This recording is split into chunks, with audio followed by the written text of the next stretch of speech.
सुगवेच्या सर्व सदस्यांना माझे आशीर्वाद.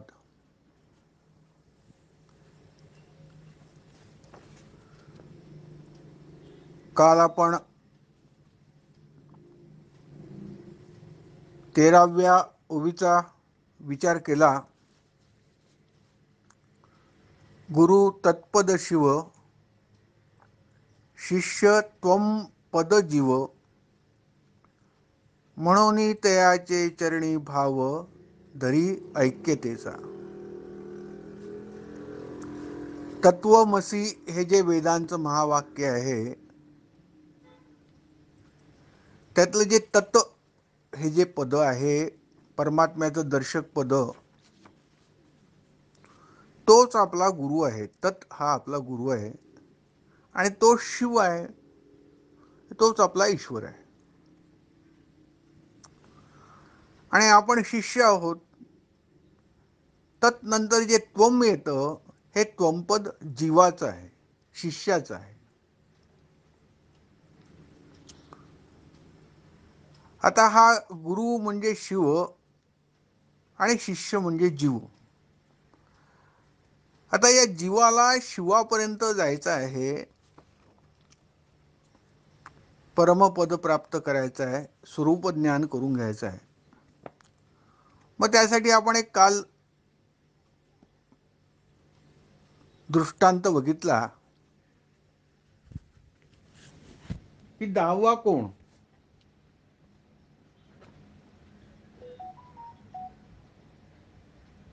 आणि मग गुरुनी त्यात निर्णय दिला, त्वमेव दशमोऽसि इति, त्वमेव दशमोऽसि इति, की 10वा तूच आहेस.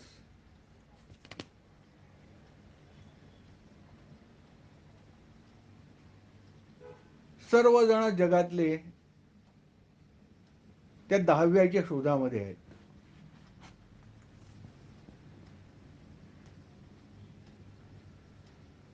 तो 10वा जो हरवलेला आहे, तो 10वा त्यांच्यासाठी त्यांचं सुख असेल, कारण आत्मा सुखमयच आहे, आनंदमयच आहे. तो 10वा त्यांच्यासाठी ईश्वर असेल, कारण जे भाविक आहेत ते ईश्वराचा शोध घेतात. तो 10वा त्यांच्यासाठी आत्मा असेल, जे गुरु सोबत आहेत ते आत्म्याचा शोध घेत आहेत. पण सगळे त्या 10व्याच्या शोधामध्ये आहेत. सर्व जग, सर्व जीव 10व्याच्या शोधामध्ये आहे. आणि 10वा म्हणजे कोणते सांगितलं आता. प्रत्येकासाठी कदाचित 10व्याची व्याख्या वेगळी असेल. 10वा म्हणजे आनंद असेल, 10वा म्हणजे गुरु असेल, 10वा म्हणजे आत्मा असेल.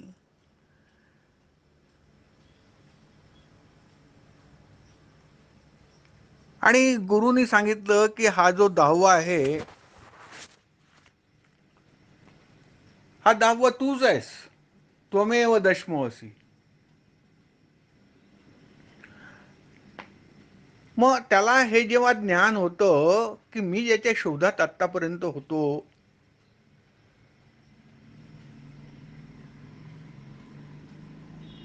आणि मी सदैव काहीतरी शोधत होतो की मला ती मनशांती कधी मिळेल, मला सुख कधी मिळेल, कधी सुखाचा दिवस माझ्या आयुष्यात उगवेल वगैरे, जे काही शोधत होतो, ज्या कोणत्या शोधामध्ये मी माझ्या आयुष्याचा एक एक मौल्यवान दिवस घालवत होतो, ते गुरुनी आता स्पष्टच करून दिलं आहे की तू ज्याचा शोध घेतो आहेस तो तू स्वतःच आहेस. आणि त्या मुलांच्या कथेमध्ये सांगितल्याप्रमाणे काल आपण ती ब्राह्मण मुलांची कथा पाहिली 10. त्यात सांगितल्याप्रमाणे जेव्हा 10वा तूच हे जेव्हा त्याला कळतं, तेव्हा त्याचं मग दुःख नाहीसं होतं. आणि ती मुलं मग आनंदी होतात खूप. तसंच गुरु आपल्याला जे सांगतात जेव्हा, की ज्याच्या तू शोधामध्ये आहे तो तूच आहेस, आणि त्याचा जर आम्हाला अर्थ कळला तर आम्ही आनंदी होतो, सर्व दुःखांचा नाश होतो.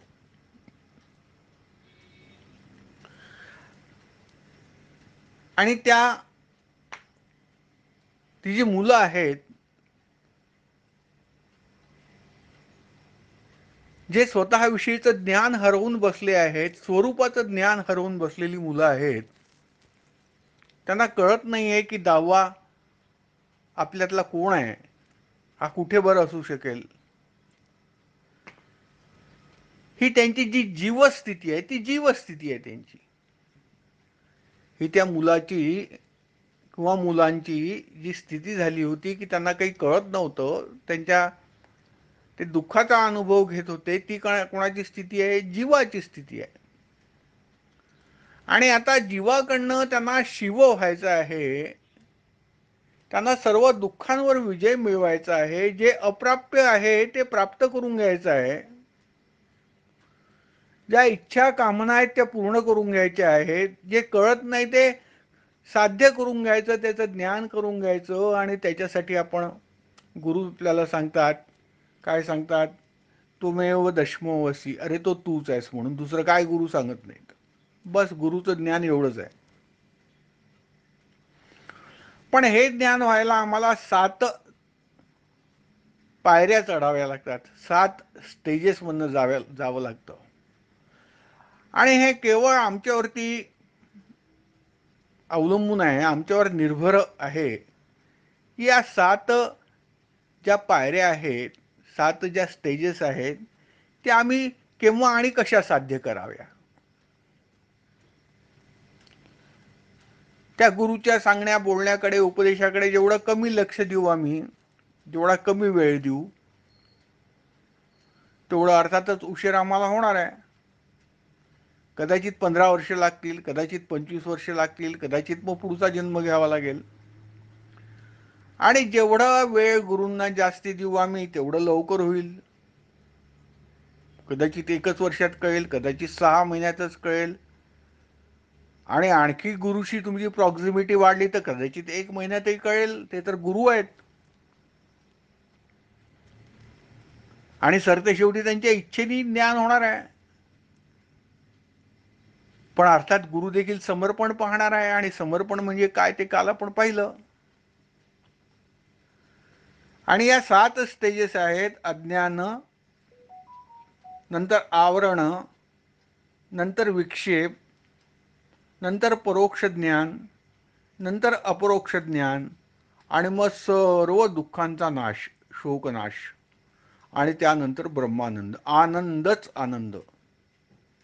अशा ह्या 7 स्टेजेस आहे, ज्याच्यामुळे जीवाचा शिव होतो, नराचा नारायण होतो, दुःखी माणूस आनंदी होतो गुरुकृपेने. दुसरा काही मार्ग नाही आहे. असं हे 13व्या ओवीबद्दल काल आपण पाहिलं. आज आपण 14व्या ओवीमध्ये तेच लिहिलेलं आहे. गुरु तत्पद सागरू, ही 14वी ओवी. गुरु तत्पद सागरू, शिष्य त्वंपद तरंगाकारू, दोन्ही हारोपोनी ब्रह्म निर्विकारू, आपण होईचे. इथे आता गुरुला जे त्वंपद आहे, सॉरी तत्पद आहे, ते सागरासारखं आहे म्हटलं. गुरुला पहिले शिव म्हटलं होतं आणि आता सागर म्हटलेला आहे. महासागर आहे गुरु. आणि त्यातली एखादी लाट असावी क्षुल्लक, तसा हा शिष्य त्वंपद तरंगाकारू आहे. तरंग म्हणजे त्यातली लाट. महासागरातल्या एका यक्कशित लाटेसारखंच जे आहे शिष्याचं रूप आहे, शिष्याची स्थिती आहे. आणि मग शिष्य जेव्हा जीवपदापासून शिवपदापर्यंत प्रवास करतो, 7 पायऱ्या ओलांडून. 7 बेट असतात ना समुद्रातली, ही 7 बेट ओलांडून जेव्हा शिष्य प्रवास करतो, तेव्हा मग काय होतं? दोन्ही हारपोनी ब्रह्म निर्विकारू आपण होईजे. आणि मग शिष्य शिष्य राहत नाही आणि गुरु गुरु राहत नाही. त्यांच्यामधलं हे संबंध आता फक्त औपचारिक उरलेले आहेत. दोघं एक रूप होऊन जातात, दोघेही ब्रह्म होऊन जातात, निर्विकार होऊन जातात. आणि याचा अनुभव घेणं फार सुंदर आहे. काय सांगावं? आपल्या गुरुशी आपण एकरूप होऊन जाणं आणि एकरूप होऊन गेल्यावरती देखील आपल्या गुरुबद्दल, गुरुविषयी आपला आदर कायम असावा. आपण जाणून बुजून अंतर कायम ठेवावं.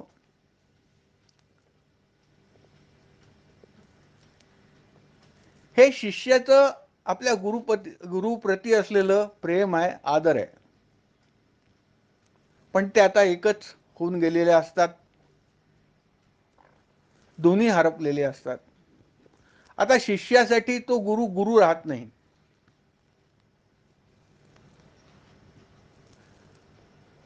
आणि गुरुसाठी तो शिष्य शिष्य राहत नाही. तो तरंग आता, ती लाट आता शमलेली आहे, ती पुन्हा समुद्राच्या रूपात आलेली आहे. आता दोघेही एक झालेले आहेत, सागरामध्ये विरून गेलेली आहे लाट ती. तसा तो शिष्य आपल्या गुरुमध्ये विरून जातो आणि दोन्ही हरपोनी ब्रह्म निर्विकारू, दोघेही निर्विकार ब्रह्माच्या स्थितीमध्ये येतात. पण आता हे जरी खरं असलं की दोन्ही एक होतात, गुरुचं गुरुपद राहत नाही, शिष्याचं शिष्यपद राहत नाही, पण शिष्य हा नेहमी कृतज्ञ राहतो आपल्या गुरुला. त्याचं कारण हे, ज्या 7 पायऱ्या त्यांनी चढल्या असतात शिष्यानी आणि गुरुपद मिळवलेलं असतं, त्या 7 पायऱ्या आपल्या गुरुची करंगळी पकडूनच एक एक एक एक पायरी तो चढत गेलेला असतो. ती स्थिती कधी शिष्य आपल्या आयुष्यात विसरू शकत नाही. आपली अज्ञान स्थिती, आपली जीवस्थिती तो विसरू शकत नाही. आणि कधी कधी तर असं होतं की त्याच्या गुरुपेक्षाही कितीतरी पुढे शिष्य चालला जातो. गुरुला जे माहित नाही ते शिष्याला माहित असतं. तो जेव्हा गुरु होतो शिष्याचा, गुरु जे करू शकत नाही त्याच्यापेक्षा उत्तम शिष्य करून दाखवतो. ज्या विषयाचं गुरुला ज्ञान नाही त्या विषयाचं तो शिष्य ज्ञान करून घेतो. म्हणजे व्यवहारिक दृष्ट्या 100 पटीने कधी कधी म्हणतोय तो शिष्य आपल्या गुरुपेक्षा सरस असतो, मोठा होतो. पण हा व्यवहार झाला. शिष्यासाठी तो लहानच राहतो. शिष्य कधी स्वतःला गुरुपेक्षा मोठा समजत नाही आणि गुरुपेक्षा मोठा होत नाही. आणि नेहमी तो सर्व असूनही तो ते जे अंतर आहे ते कायम ठेवतो आणि आपल्या गुरुप्रती अत्यंत कृतज्ञ राहतो.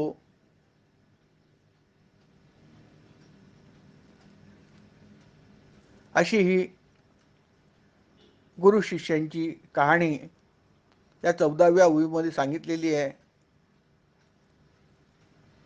कवींनी. आणि आता आपण 15व्या ओळीकडे येऊ. गुरु भये प्रेम वहासी, तरी अवश्य स्वरूप पावसी, कीटक भये ऐसी तैसे झाले. आता ही 15वी ओवी आहे. गुरु भये प्रेम वहासी, म्हणजे गुरुवरती एवढं प्रेम ही सारखी गुरुची काळजी घ्यायची, गुरुचं मन नको दुखवायला. कशाची भीती वाटते? गुरुची भीती नाहीये यामध्ये. हा शिष्य अशा स्थितीमध्ये आहे, एवढ्या प्रेमात पडलाय गुरुच्या. त्याचं उदाहरण एक दिलेलं आहे, आपल्या शास्त्रांनी दिलेलं उदाहरण आहे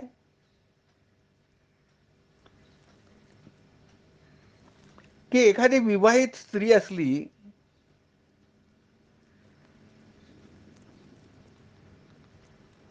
पण काहीतरी असं घडलं की तिचं दुसऱ्या एका पुरुषावर प्रेम जडलं.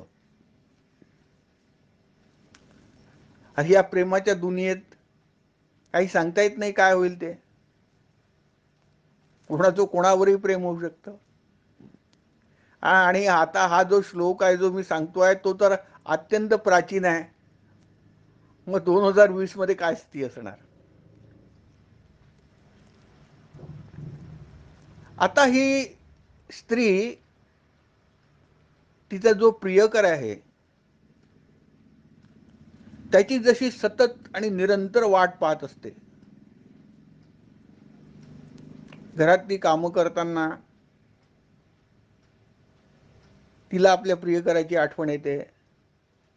स्वयंपाकघरातली कामं करत असताना, आपल्या व्यक्तिगत काही गोष्टी करत असताना सतत तिच्या मनात भरलं असतं की माझा प्रियकर कधी येईल आणि आमच्या दोघांची भेट कधी होईल. अशी त्या विवाहित असूनही प्रेयसी झालेल्या स्त्रीची कहाणी असते. आता तिच्यासाठी वेगळे शब्द शास्त्रात वापरले आहे, पण आता आपण प्रियकर प्रेयसी हाच शब्द योग्य समजू. तर ती स्त्री आपल्या प्रियकराची जशी सतत आठवण करते तशी त्या शिष्याला आपल्या गुरुची आठवण असते. 24 तास आठवण असते. सतत तो गुरु गुरुच करतो आणि त्याला खूप भीती वाटते, माझ्या गुरुला त्रास नको व्हायला. माझ्या काही चुकीच्या वागण्यामुळे, चुकीच्या बोलण्यामुळे, चुकीच्या निर्णयामुळे किंवा मी केलेल्या गुरुच्या अपेक्षाभंगामुळे माझ्या गुरुचं मन नको दुखायला. तो इतका जपतो की त्याला भीती वाटायला लागते. असं तो गुरुला जपतो. आणि तुम्ही जेव्हा या स्थितीमध्ये येता गुरुला जपण्याच्या एका क्षणाला गुरु सोबत राहून त्याला थोडाही त्रास होऊ नये आणि तुम्ही त्याच्या दूर जात नाही, कारण मी जर दूर गेलो तर मग कोण माझ्या गुरुची काळजी करेल. ही फार उच्च दर्जाची स्थिती आहे. काय माहिती कोणत्या शिष्याला ती प्राप्त होते, ती स्थिती प्राप्त होते. पण तशी जर स्थिती प्राप्त झाली, एवढं जर गुरुशी एकपण शिष्य मिळवू शकला तर काय होईल? गुरु भये प्रेम वासी तरी अवश्य स्वरूप पावसी. तसं झालं तर अगदी हे 100% खात्री आहे. लिहून घ्या. कवी सांगतायत. काय सांगतायत? की त्या व्यक्तीला, त्या शिष्याला, त्या माणसाला, तो माणूस असो का स्त्री असो, तिला स्वरूप ज्ञान झाल्याशिवाय राहणार नाही. तिला आत्मसाक्षात्कार झाल्याशिवाय राहणार नाही. ती त्या परमानंद स्थितीत पोहोचल्याशिवाय राहणार नाही आणि ती सर्वज्ञ झाल्याशिवाय राहणार नाही. सर्व तिच्या क्लेश आणि दुःखांचा नायनाट झाल्याशिवाय राहणार नाही, असं अभिवचन यातनं देतायत, कवी देतायत. पण ते तसं व्हायला ती स्थिती यायला पाहिजे. अहो 2 दिवस गुरुच्या उत्सवाला गेलो आणि भेटायला गेलो तरी एवढी घाई असते की केव्हा मी एकदा घरी परत जातो. 2 दिवस गुरुकडे गेलं तर अरे काय गुरुकडे किती डास लावतात, गुरुकडे किती त्रास होतो, किती वातावरण आहे, किती स्वच्छता नसते, एवढ्या तक्रारी असतात. कसं बसं आलो आम्ही गुरुकडे, बस झाला आता एक दिवस 24 तास झाले ना, नाही नाही उद्या संध्याकाळची आमची गाडी आहे. असं का? बरं बरं ठीक आहे, निघा. तो गुरु म्हणतो निघा, भोगा तुमचे भोग. अशा स्थितीमधनं तो शिष्य जेव्हा थोडा तितिक्षा बाळगतो, सहन करतो, शरीराचं दुःख, मनाचं दुःख, सर्व दुःख करून आपल्या गुरुसाठी सगळं सहन करतो, सर्व सर्व सर्व दुःख फक्त आपल्या गुरुसाठी सहन करतो, अशी जेव्हा वेळ येते आणि गुरु भये प्रेम महासी, वा वा वा, माझ्या गुरुचं मन नको दुखायला बरं का, अशी स्थिती जर प्राप्त झाली तर त्याला ते आत्मज्ञान किती दूर आहे हो. अहो, आत्मज्ञान आणि ज्ञान याच्यामध्ये खरोखरीच एक अगदी पातळ डायफ्राम आहे, पडदा आहे अगदी. त्या पूर्वी आम्ही लहानपणी ऐकत होतो, ढाक्याची मलमल, ढाक्याची मलमल. ती म्हणे ती पूर्ण मलमलीची एक साडी यायची पूर्वी, ती एका आगपेटीच्या डबीमध्ये, काड्यापेटीच्या डबीमध्ये ती पूर्ण साडी जी आहे घडी करून तुम्ही टाकू शकत होते. असं ऐकत होतो आम्ही, आता काय माहिती आहे का नाही, आमच्या लहानपणी. मग ती साडी किती पातळ असली पाहिजे. तसं ज्ञान आणि अज्ञान यात खरोखरी काही अंतर नाहीच. केवळ त्या गुरुच्या एका सांगण्यावरनं दशमो असी म्हटल्यानंतर, त्वम दशमो असी म्हटल्यानंतर त्यांना ज्ञान झालं, मीच आत्मा आहे, मीच दहावा आहे. तसं अहो, गुरुच्या एका शब्दाने ज्ञान होऊ शकतं. तुम्ही कुठे आहात ते तपासा पहिले. आम्ही किती गुरुप्रत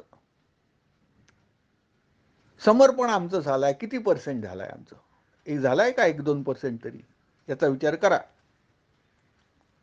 अरे तो गुरु तर 100% ज्ञानच आहे, त्याचं काय पर्सेंटेज पाहता तुम्ही? आपलं पर्सेंटेज पहा. मी किती वेळ देतोय गुरुसाठी. तर असं ते आहे की तुमचं स्वरूप ज्ञान दूर नाही, तुमचा दुःखनाश दूर नाही आहे, तुम्हाला दुःखातच बरं वाटतं. आठवण येते सारखी दुःखाची.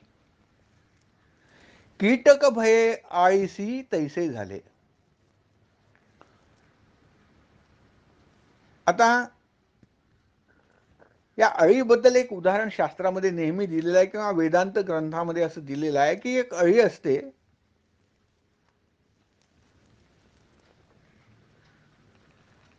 आणि त्या अळीला सारखी भीती असते की तो पंखाचा एक किडा येईल आणि मला खाऊन टाकेल. सारख्या विचारांनी त्या अळीलाच पंख फुटतात. तो पंखाचा किडा, त्याला भ्रमर म्हणतात.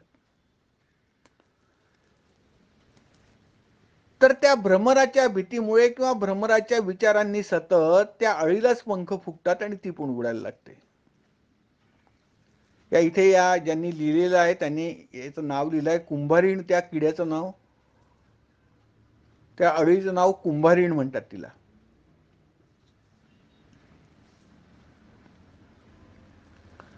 तर ती कुंभारीण नावाची अळी त्या भ्रमराविषयी, त्या भुंग्याविषयी सतत भय बाळगल्यामुळे त्या अळीलाच पंख फुटतात आणि तीच भ्रमर होऊन जाते.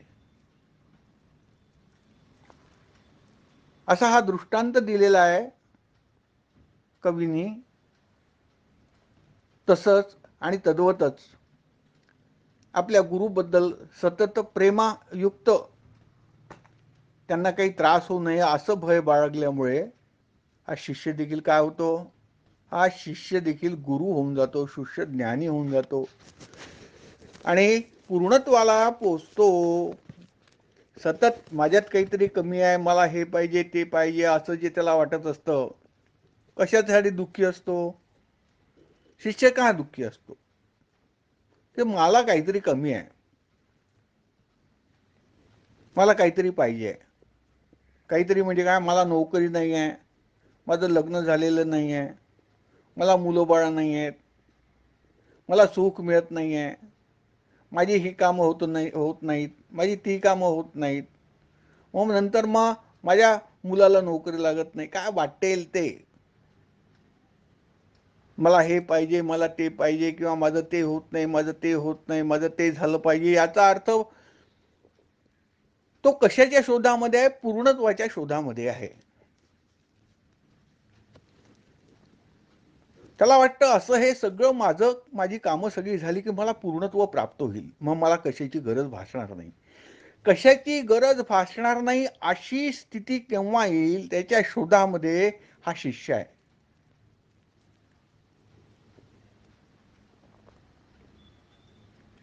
आणि मग इथे आता या ओवीमध्ये सांगतात की असा जो शिष्य आहे, जो मला काहीतरी प्राप्त होईल आणि माझी दशा चांगली होईल अशा स्थितीमध्ये आहे, तो त्या गुरुभयानी, गुरुप्रेमाने जो आहे, गुरुसारखाच होऊन जातो. आणि गुरुसारखा झाला म्हणजे काय होतो? आनंदी होतो, पूर्णत्वाला जातो. त्याचा जो अपूर्ण आहोत आपण, हा जो त्याचा भ्रम झाला आहे, तो भ्रम त्याचा नष्ट होतो. आता पुढची ओवी पाहूया, 16वी. आळशी कीटकता तैसी गुरु देईल सायुज्यता, मग सुखिया होशी तत्वता स्वरूपी रमशी. वा वा वा. ही जशी अळीला कीटकता येते, कुंभारीण नावाच्या अळीला भुंग्याचं ध्यान करून, भ्रमराचं ध्यान करून जसं भ्रमरत्व प्राप्त होतं, आळीशी कीटकता, त्याचप्रमाणे गुरु काय करतील? तैसी गुरु देईल सायुज्यता. आता सायुज्यता म्हणजे काय, हे थोडंसं विस्ताराने आपल्याला पाहावं लागेल. पण आपली वेळ आता होत आलेली आहे. सायुज्यता ही मुक्ती आहे. आपल्या भक्तिशास्त्रामध्ये 4 प्रकारच्या मुक्ती सांगितल्या आहे. आपण मला असं वाटतं बहुतेकांनी म्हणजे काय, ज्ञानेश्वर महाराजांचा हरिपाठ अवश्य वाचला असावा. महाराजांनी हरिपाठात लिहिलेलं आहे, देवाची द्वारी उभा क्षणभरी, तेणे मुक्तिचारी साधी येल्या. हरिमुखे म्हणा पुण्याची गणना कोण करी. असा हरिपाठ आहे, सुरुवात हरिपाठाची आपल्या महाराजांची, ज्ञानेश्वर महाराजांची. तर इथे हे देवाचं द्वार कोणतं, आणि त्या देवाच्या द्वारी जर तुम्ही क्षणभर उभे राहिले तर तुम्हाला 4 प्रकारच्या मुक्ती, तेणे मुक्ती चारी म्हटलाय, 4 प्रकारच्या मुक्ती म्हटलाय. कोणत्या या 4 प्रकारच्या मुक्ती आहेत? पहिली मुक्ती आहे समीपता.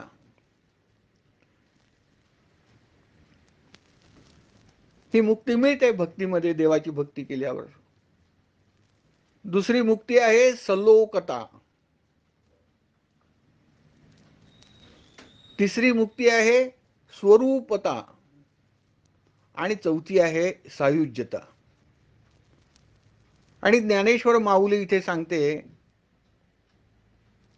की जर तुम्ही देवाच्या द्वारी गेलात आणि क्षणभर उभं राहिलात तर या 4ही मुक्ती तुम्ही साधाल किंवा तुम्हाला त्या मिळतील.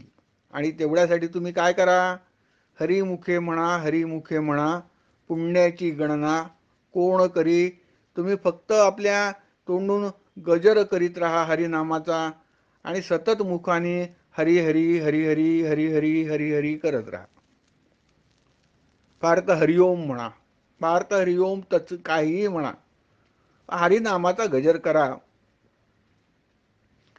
तर अशी ही हरिपाठाची ओवी आहे. तर आता आपल्याला पाहावं लागेल पहिल्यांदा थोडंसं खोलात जाऊन की नेमकी समीपता म्हणजे कशी मिळते, सलोकता म्हणजे कशी मिळते, स्वरूपता आणि सायुज्यता म्हणजे काय. आणि ह्या जर आम्हाला मुक्ती भक्तीनेच मिळत असती तर मग खप्ती बाबा आम्हाला काय सांगतात की तुम्ही ज्ञानाच्या मागे लागा, आत्मज्ञानाच्या. मग आम्हाला सरळ सरळ देवपूजा आणि देवाची भक्ती का नाही करू देत. तर याविषयी आता आम्हाला थोडं डिटेल पाहूया. आणि या चारही मुक्ती म्हणजे काय, त्या भक्तीतनं कशा मिळतात, आणि त्या मग जीवनमुक्तीपेक्षा वेगळ्या आहेत का, आत्मज्ञानापेक्षा वेगळ्या आहेत का. मग त्याची तुलनात्मक थोडीशी जी स्थिती आहे ती आपण उद्या पाहूया. आत्ता आपली वेळ संपलेली आहे. हाच विषय आपण उद्या घेऊ. सर्व सदस्यांना माझे आशीर्वाद.